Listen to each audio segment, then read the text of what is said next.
afternoon. This is JD, aka the Black Italian. I'm the CEO of Get Dough Distribution and Get Dough Records out here in the West Side, California, IA. It's a beautiful summer day. I got the pleasure of sitting with an interesting individual today. I have a man with me today that did 27 years in the California State Penitentiary for a crime that he didn't commit. That's right, everybody, a crime that he did not commit. And the state of California, after all that, didn't give this man one penny. But he didn't put his head in his lap, go crawl under a hole. This man, Ulysses Green, aka Willie Green, put his head up high and has made a wonderful thing, wonderful life for himself. Just finished a great book. We're going to talk about that today. So I want to introduce you to not only my friend, but a business association, Willie Green. And that's my cell phone, you all, for, you know, candid camera type stuff. Mr. Green, why don't you go ahead and introduce yourself? My name is Ulysses Green, aka Willie Green, like Jason just said. And yes, I did. I spent almost 27 years in the California State Department of Correction for a crime that I never committed out of Los Angeles. Okay, everybody, we got the cameraman shutting the cell phone off. Why don't you just throw me the cell phone, Mark. We're on camera, screw it. Thank you. Anyways, Mr. Green, this is my friend, so I'm just gonna call him Willie, everybody. Where'd you do your time at? San Quentin, I did my time at San Quentin State Penitentiary. Okay, and Mr. Green, out of that 27 years, how long of that was on death row? A lot of it, I went up to about 9-10 years up on death row. You believe that, you guys? Unbelievable. This man right here spent 27 years in prison for something that he didn't commit. But the beautiful thing about it is he's out. He just has a book that he published, and he also has a great foundation called the Willie Green Project. Tell him about your nonprofit, Willie. Well, I started a nonprofit organization called the Willie Green Project. The Willie Green Project, a lot of the funds that come from my book goes into the Willie Green Project, which is helping men and women who've been released from the state prison system to be able to re-enter back into the community and do some positive things. See, the first thing people want to do is when they get out, that they want to find a place to stay. They need a place to stay, they need a job, they want to be reunited with their families all over again. If they got any kind of problem, the Willie Green Project is here to help them to be able to re-enter back into the community. Okay, Mr. Green, you know, another thing I heard about your project is that you do on-site intervention for single mothers in poverty areas and low-income housing. So not only does Mr. Green, the Willie Green Project, help prisoners that are being released, we help the families of the incarcerated. There's a lot of single mothers out there, a lot of children that are fatherless because of this system that we have in the United States of America. It's a constant just vicious cycle of incarceration.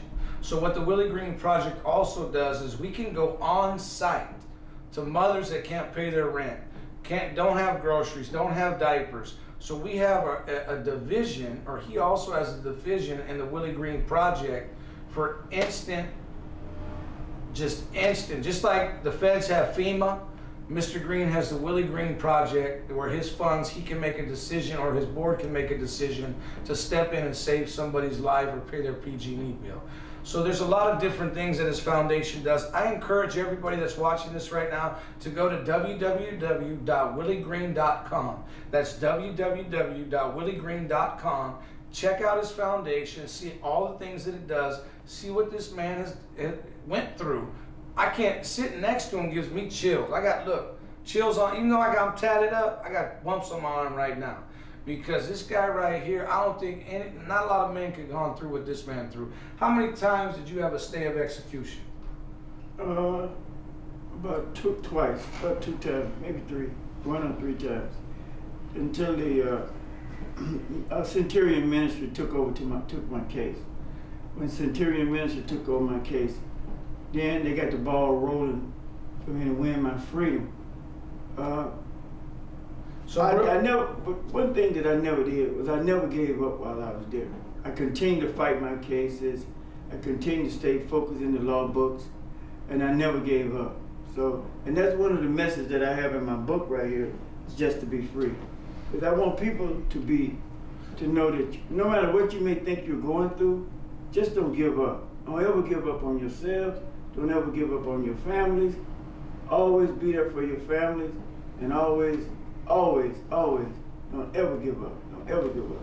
So, Mr. Green, on that, you saying don't ever give up, right? Mm-hmm. We've been friends a while now. We've known each other a while. That's right. Tell the folks out there, I know everybody out there that's watching this right now, you know, we've seen people on the news all the time, oh, this happens, oh, we're almost numb to this injustice. It's almost nauseating how numb we are when we see on the news somebody falsely accused, you know, getting out of prison 20 years. We just blow it off like us going to get in a cup of Starbucks. When you actually sit down with somebody and actually hear some of the stories and the day-to-day things that they had to deal with, this man right here, I know everybody out there knows who Scott Peterson is, the infamous Scott Peterson. Mr. Green, Willie Green's got a story about Scott Peterson. Why don't you tell the camera, Mr. Green, about Scott Peterson while you did your time at San Quentin? Yeah, when I first met Scott Peterson, well, I met them all. The Night Stalker, Richard Ramirez, you know, Richard Allen Davis, and like he just said, Scott Peterson. I was the first one to give Scott Peterson a book to read. And, Can you remember the book? I know it was Steinbeck? Steinbeck book, The Grace to Rap. Okay. And that was the first book that I gave him to read when he came to prison. Scott Peterson, yeah. And tell me how you told me his demeanor was when he got on death row where you were. And how close was your cell to his cell? Well, I mean, it was really right down the tier, not right down the tier, right around the corner from each other, really.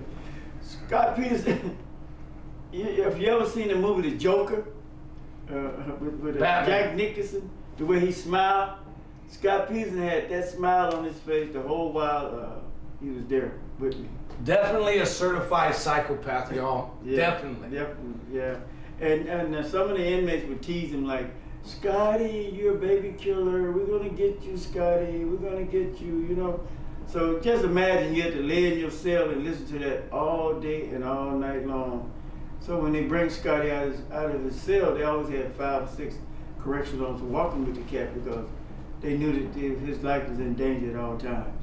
Mm-hmm. So on that note, I just want to reiterate real quick, now that we know Willie was incarcerated in San Quentin, who was probably the second most influential, I shouldn't say influential, but who sticks out in your brain the most as of somebody that you saw? I know you told me a story about a highly known Crip that you walked past you. Can you tell the camera that story? I feel they need to hear that. You got to be talking about Tookie Williams. That's it, right there. Tookie Williams was the founder of the Crips. He wasn't the only founder. He was a co-founder of the Crips. Raymond Washington was the founder of the Crips, but that's here to say. But I was in San Quentin with Tookie. Matter of fact, I might have been the last person to talk to Tookie. Myself and another gentleman named Butch. What if you don't mind me intervening, what did he say to you? Did you actually see him walk past your cell when they were gonna put him in the chamber? The last time he ever saw any daylight, I was the one to talk to him. And what did Tookie say to you, one of the founders of the Crips? When he passed by, Butch like, hey Tookie, hey, you remember we used to be on 43rd in Maine? And he was like, oh man, you're sending me way back right now. You know, and then the correctional officer said, we gotta go. And told me and my friend, at that time he said, look, I want you guys to keep y'all heads up, no matter what y'all going through, keep your heads up. And that was the last time I saw Tookie. And that night, about 1 minute after 12 o'clock, well, it took him a long time to execute Tookie that night because his arms were so big that it was hard for them to get the needle into his arm. So it took about 30-35 minutes to execute Tookie because how big was his arms, Willie? Bigger than both of mine. It was bigger than both of mine together. So you'd say probably the size of a cantaloupe? Yeah, it was like that. Could you imagine a beast like that being put to death? But did they do a lethal injection? yeah. Man, I went through 13 executions at San Quentin. 13 executions. I watched 13 men pass by my cage to go be executed. Out of all the men that got executed while you were there, who was the most dangerous, and what was did you have any interaction with him, and do you feel that his execution was justified? The last man that was executed on death row in the gas chamber, his name was Mason. I can't think of his first name. But the guy was a very, very dangerous man. And I remember Boyd Vasquez telling him, you know, hey man, you know, you really don't have to do this. You have a appeal process still waiting. He said, no, I'm ready to go. And when I did talk to the guy, he said that he was just gonna suck it up when he get into the chamber. And that was the last guy that was executed. I think Arthur Robin Harris was the first person executed in the gas chamber after they opened up the death penalty again. And then Mason was the second person. Then after the United States Supreme Court got rid of the gas chamber in San Quentin State Penitentiary. Mr. Green, I just have to say, it's an honor to sit here and interview you. This is just part one of a series of 4 videos that we're going to be releasing to the public as we're promoting the Willie Green Project, but where you can go to find out about Willie Green, find out truly about his story, his life. You've just heard a fraction of this man's life. You will not put this book down just to be free. You will not put it down once you start to read this book. It's a nice read, just a little over 100 pages. Pick it up on the way on an airplane, get ready to go to the beach, weekend with the wifey, or if you just really want to read something that will blow your mind, www.williegreen.com. That's www.williegreen.com. I'm JD, aka the Black Italian. West Side, Willie Green. We love y'all. Peace.